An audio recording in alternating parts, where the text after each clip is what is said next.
자, 여러분 안녕하세요. 자, 오늘 우리가 사회 교과서 170쪽 해서 민주정치의 발전에 대해서 공부해 볼 거예요. 그래서 정치생활과 민주주의 해서 민주정치의 발전, 그리고 민주정치가 걸어온 길 해서 민주정치의 역사에 대해서 공부한다고 생각을 하면 될 것 같아.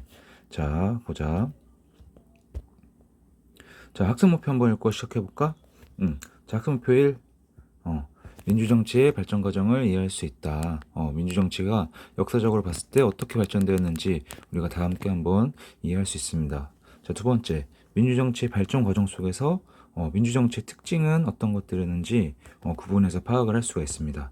자, 그럼 오늘 학습 목표를 한번 잘 읽어보고서 이 학습 목표를 계속해서 생각하면서 공부를 하면 좋을 것 같아.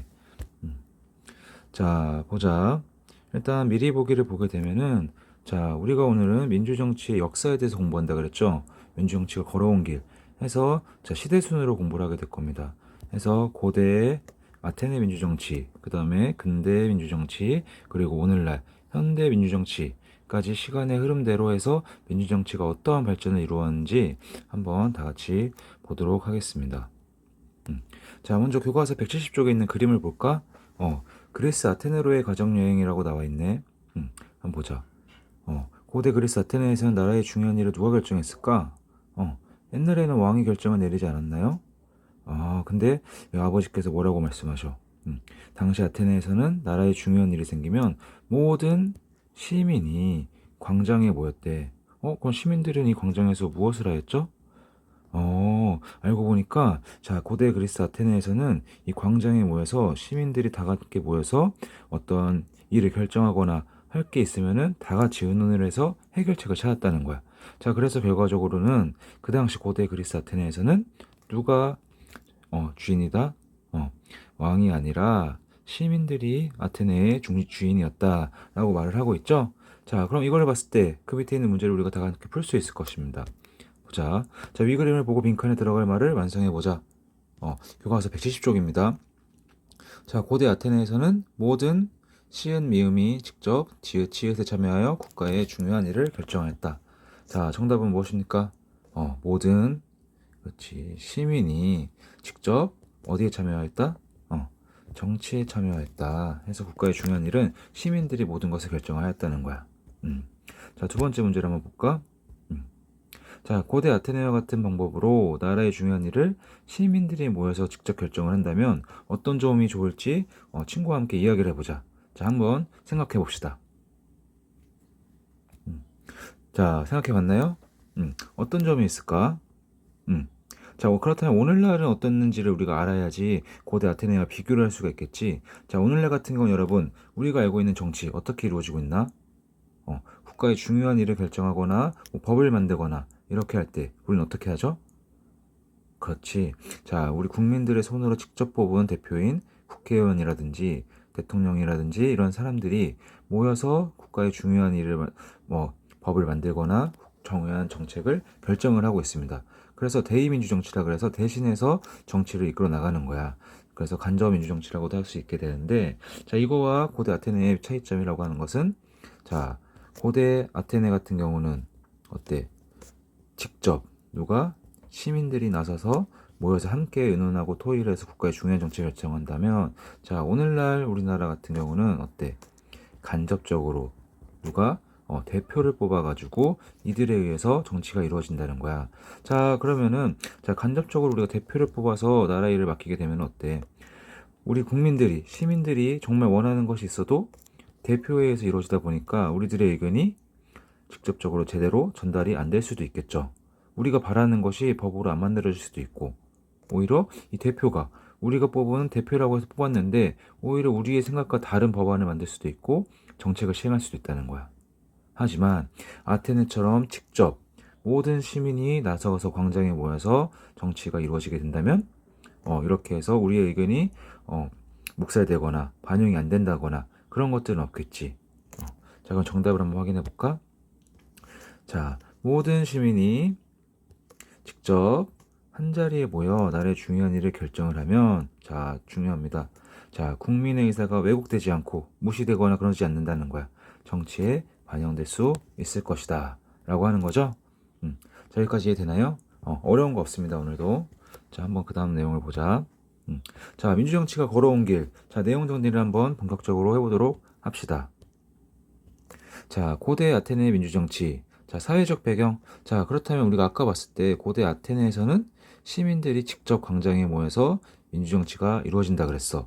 그럼 어떻게 오늘날은 우리가 직접 민주정치 하지 못하지? 간접적으로 대표를 뽑아서 정치가 이루어지는데 고대 아테네에서는 어떻게 직접 민주정치가 이루어질 수 있었을까? 그 이유를 알아봅시다. 자, 사회적 배경을 보게 되면 자, 첫 번째 영토가 작고 맞아. 영토가 작고 두 번째 인구수가 적으며 세 번째 시민들이 정치에 참여할 여유가 있었다. 맞아요. 자, 영토가 작다 보니까 아테네에 살고 있는 사람들이 모두 한 곳에 직접적으로 모이기가 쉬웠다는 거야. 오늘날 우리나라는 어때? 한반도 봤어요. 남한을 봤을 때 어때? 면적이 엄청나게 넓죠? 인천광역시만 해도 어때? 엄청나게 넓잖아. 여기 살고 있는 사람들이 한 곳에 모이기가 쉽지가 않아요. 하지만 고대 아테네 같은 경우는 영토가 작기 때문에 아테네 전역에 살고 있는 사람들이 이 광장에 한 번에 모여서 정치를 하기가 수월했다. 두 번째, 자, 영토가 작더라도 사람이 너무나 많으면 어때? 한 광장에 모든 사람들이 수용될 수가 없겠죠? 하지만 아테네는 인구수가 그렇게 많지 않았다는 거야. 그래서 한 광장에 모여서 이 적은 인구들이 모여서 함께 정치를 해나갈 수 있었다는 것입니다. 반대로 대조적으로 오늘날 우리나라를 보면 어때요? 우리나라 인구가 어때? 4천만이 넘죠. 4천만이 넘는 인구가 직접 한 광장에 모여서 정치를 의논할 수 있을까? 불가능하죠. 자, 이러한 것들이 있었기 때문에 고대 아테네에서는 직접 민주정치가 이루어질 수 있었다. 자, 세 번째, 시민들이 정치에 참여할 여유가 있었다는 거야. 자, 이게 중요하다고 생각을 해요, 선생님은. 자, 시민들이 인구수가 적고 영토가 작아서 직접 민주정치를 할 수 있는 토대가 마련이 됐어. 여건이 충분해. 근데 시민들이 농사를 하거나 국방에 의무를 지거나 뭐 여러 가지 일들로 인해서 바쁘다 보면은 정치를 할 시간이 있을까? 없단 말이야. 오늘날도 어때, 여러분? 우리 국민들, 시민들 같은 경우는 학교를 다녀야 되고, 집안일도 해야 되고, 회사를 다녀야 되고, 국방에 의무를 져야 되고, 해서 정치에 온전히 온 시간을 투입할 수 있는 여건이 되지가 않아요. 하지만 고대 그리스 아테네는 달랐다는 거야. 자, 시민들뿐만 아니라 누가 있었다는 거야? 자, 교과서를 보면 나와 있어. 자, 누가 있다? 여성, 그리고 외국인, 그리고 노예가 존재를 했었죠. 자, 이게 뭐야? 자, 이들은 정치에 참여할 수 있는 권리가 있었다, 없었다? 없었어. 그래서 여성이라든지 외국인, 노예가 시민들이나 물론 기타 시간을 빼앗아서 해야 되는 그 수많은 일들을 이들이 담당을 하게 됩니다. 국방의 의무도 지게 되고 돈을 버는 일도 하게 되고 무엇을 생산하는 일도 하게 되고 그렇기 때문에 이들이 모든 일을 전담하다 보니까 일반 시민들 같은 경우는 온전히 정치에 모든 시간을 투입할 수 있는 여건이 충분했던 거지. 자, 그래서 고대 그리스 아테네에서는 자, 아까 방금 전에 말했었던 누구? 여자, 그리고 노예, 그리고 외국인은 어디에 참여할 수 없었다? 정치에 참여할 수 있는 권리가 없었다. 대신에 누가? 이들을 제외한 남성, 시민들만이 정치에 참여할 수가 있었다는 것입니다. 그래서 무슨 정치라고 하는 거야? 제한적 민주정치라고 하는 거야. 누구만 정치에 참여할 수 있어? 이걸 꼭 알아둬야 돼. 성인, 남성만이 정치에 참여할 수 있었고, 자, 여성, 노예, 외국인 등은 정치에 참여할 수 없었습니다. 자, 그래서 고대 아테네에서는 직접 민주정치가 시행이 되게 되는데, 자, 시민들은 그러니까 광장에 모여서 회의를 한다는 거야. 거기 참여해서 공동체의 중요한 일을 결정을 하고, 또한 추첨이나 윤번, 돌아가면서 한다는 거야, 여러분. 그래서 공무원 같은 공직을 맡는 거를 돌아가면서 했다는 거야. 누구 하나한테 독점되는 것이 아니라 모든 시민이 돌아가면서 했다는 거지. 그게 뭐의 특징이다? 바로 직접 민주정치의 특징이다. 자, 알겠습니까? 자, 그럼 다음으로 넘어갑시다. 자, 이제 근대 민주정치. 자, 여러분 여기서 말하고 있는 근대라는 것은 뭐냐면 고대, 그리고 뭐 중세, 그리고 뭐 근대, 그리고 현대. 이런 식으로 시대를 크게 보면 이렇게 나눌 수가 있는데 중세를 넘어서 근대, 그러니까 오늘날 현대가 오기 적전. 우리나라로 치면은 조선이라든지 조선 말, 그때를 이렇게 근대라고 할 수가 있을 것입니다. 보자. 자, 근대 민주정치. 자, 근대 시민혁명이 일어났다. 시민혁명 말 그대로 하면 뭐야? 근대에는 시민들이 혁명을 일으켜서 정치에 새로운 바람을 일으켰다는 거야. 자, 누가? 도시 상공업자들이 경제적 자유와 정치에 참여할 권리를 얻기 위해 투쟁했다는 거야. 자, 투쟁한 이유가 뭐다? 경제적 자유랑 정치에 참여할 권리를 얻기 위해서. 왜? 자, 아까 고대 아테네에서도 보면 어땠어? 자, 여성과 노예와 그리고 외국인은 정치에 참여할 수 있는 권리가 없었죠. 그러면서 점점 시간이 흐르면서 어떤 또 차별이 있었냐면은 돈이 많거나 경제적인 부가 많거나 아니면 명예적인 그런 귀족이라든지 이런 사람들을 제외한 일반 평민들은 정치에 참여할 수가 없었다는 거야. 즉, 아까 전 같은 경우는 일반 성인 남성들은, 자, 고대 아테네에서는 성인 남성이면 누구나 정치에 참여할 수가 있었죠.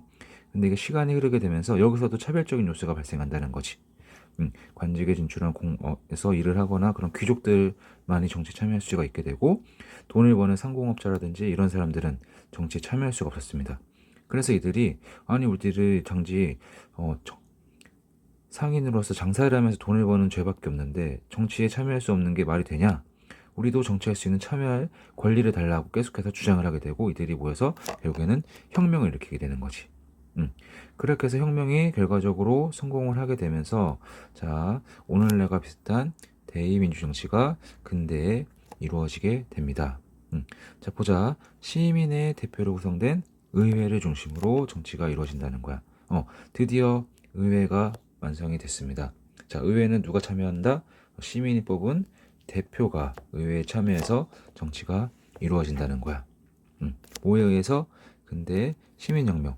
이 시민혁명의 대표적인 예로는, 자, 교과서에서 볼 수 있어. 자, 영국의 명예혁명. 자, 그리고 프랑스의 시민혁명. 뭐 이런 것들이 있겠죠. 다 모두 다 정치에 참여할 수 있는 권리를 우리에게도 평등하게 나누어 줘달라라고 했던 거야. 그래서 결과적으로는 남성들이 정치에 참여할 수 있는 권한이 확대가 되게 돼. 하지만 중요한 건 뭐다? 여전히 여성들이라든지 노예라든지 이런 사람들은 정치에 참여할 수가 없었다는 거 중요합니다. 한계에 보면 나와 있죠. 자, 성별, 신분, 재산 등에 따라 정치 참여가 제한된다는 거야. 자, 아까 여기서도 시민혁명을 주도했던 사람들이 뭐라 그랬어? 돈을 버는 상공업에 종사하는 상인들이라 그랬죠. 자, 그 상공업자들 중에서도 재산이 많은 사람들만이 정치에 참여할 수가 있었다는 거야. 이 시민혁명이 성공했음에도 불구하고, 또한 여전히 여성, 노동자, 그리고 농민들은 정치에 참여할 수가 없었습니다. 이게 바로 근대 민주정치였어. 교과서 171쪽에 있는 내용을 자세하게 한번 봅시다. 그래서 발달되는 순서가 어떻게 돼? 아까 고대 그리스에서는 직접 민주정치였다고 하면은, 근대가 되면 대의 민주정치가 이루어졌다. 여기서 말한 대의는, 자, 대표를 뽑아서 시민의 대표가 의회에서 정치를 해나간다는 것을 뜻합니다. 자, 이제는 밑에 있는 근대 시민혁명에 관한 프랑스 혁명에 관련된 게 나와 있는데 한번 읽어보면 좋을 것 같은데, 이 내용은 나중에 여러분이 역사를 공부할 때, 세계사를 배울 때 내용을 배우면 더 이해가 쉽게 될 거야. 그래서 오늘은 그냥 교과서에 있는 내용을 읽어보는 정도만 하고 넘어갑시다. 자, 다음 페이지 보자. 자, 이제 오늘날 현대 민주정치에 대해서 한번 알아봅시다. 자, 현대 민주정치. 자, 보통선거제도가 확립됐다. 보통 동그라미 칠까? 자, 그럼 보통선거제도란 건 뭔지 의미를 한번 봅시다. 일정한 나이 이상의, 자, 모든 국민에게 선거권을 부여한다.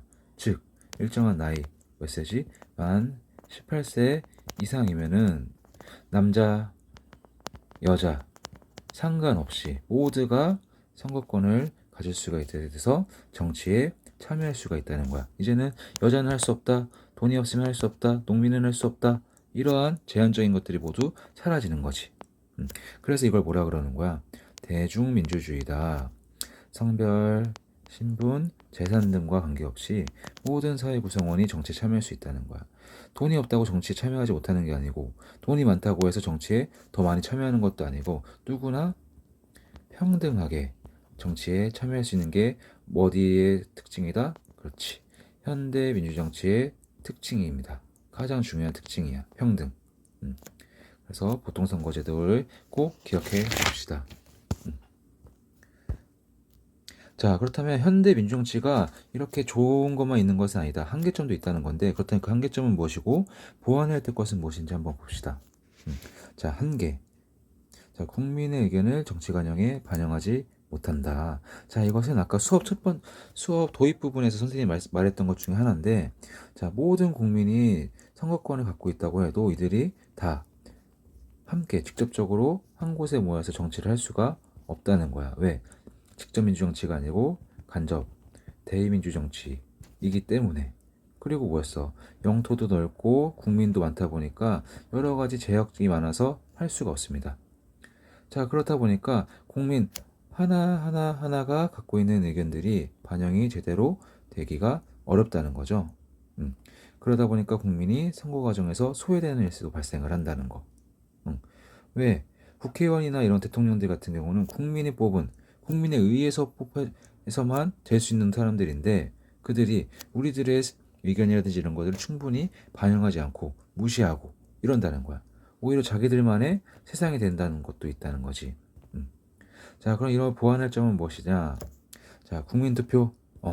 정말 중요한 국가적으로 정책을 할 것들이 있으면은, 자, 오늘날도 직접 민주정치처럼 국민들이 모두 참여하는 국민투표가 이루어집니다. 국민투표. 인터넷 같은 거의 발달 등을 통해서 자, 국민투표 등이 이루어지게 되고 국민이 정치에 참여할 수 있는 기회가 확대를 된다는 거야. 그래서 현대 민주정치가 갖고 있는 한계, 대의민주정치이기 때문에 모두가 참여할 수 없다는 그런 약점이 갖고 있는데, 그런 약점은 이런 국민투표나 인터넷을 통해서 보완을 할 수가 있다는 거 알아두면 좋을 것 같습니다. 자, 이렇게 내용을 한번 정리해봤고, 우리 문제 풀으면서 한번 내용을 복습해 봅시다. 자, 밑줄 친 시민에 해당한 사람들은 누구일지 각각 써보자. 자, 고대 아테네 민주정치. 자, 보면 여기 어때? 여기 모여있는 사람들, 아테네 광장에 시민들이 정치에 참여하기 위해서 모여있는데, 자, 이 사람도 수염 있고, 다 남자죠. 즉, 고대 아테네에서는 시민에 해당한 사람은 누구다? 오로지 남자, 성인 남자만이 할 수가 있었다. 누가 안 돼? 여자 안 돼. 노예 안 돼. 또 외국인도 안 됐다. 그렇죠? 자, 그럼 근대 민주정치를 보자. 자, 뭐라고 하고 있죠? 자, 조금 뭔가 부유한 티가 나는 사람들이 선거권을 갖고 있네. 자, 그래서 뭐라고 하고 있어? 세금을 많이 내는 사람만 선거에 참여할 수 있다는 것은 재산이 많은 사람만 선거에 참여할 수 있다는 거지. 그러다 보니까 옆에 있는 좀 가난해 보이는 이런 농민들 같은 경우는 정치에 참여할 수 없다는 거지. 그래서 우리는 시민이 아닌 거야 라고 따지고 있죠. 자, 그래서 결과적으로 근대 민주정치에서는 누가 정치에 참여할 수 있다는 거야? 돈이 많은 상공업자라든지, 자, 재산이 많은 사람들, 이들만이 정치에 참여할 수 있었다. 자, 그렇다면 이제 오늘날 현대 민주정치를 봅시다. 자, 여자도 있고 남자도 있네. 그렇다면 남녀 성 구분은 없어졌어. 그래서 나는 시민으로서 정치에 투표를 통해서 참여를 하고 있다. 대의민주정치야. 간접민주정치야. 그래서 오늘날은 모든 국민이 시민에 해당한다는 겁니다. 자, 한번 답을 볼까?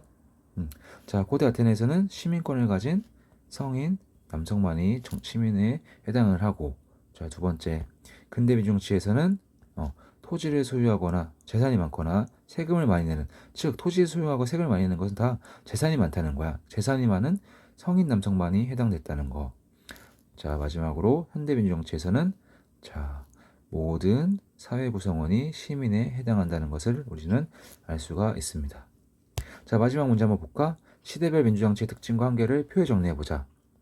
고대 아테네 민주정치, 그리고 근대 민주정치, 현대 민주정치의 특징을 한번 볼까? 자, 고대 아테네 민주정치의 특징. 자, 뭐라고? 직접 민주정치가 이루어졌다. 영토가 작고 시민의 수가 적다 보니까 한 곳에 모여서 정치를 할 수가 있다는 거. 자, 그렇다면 여기서의 한계점은 무엇이었습니까? 그렇지.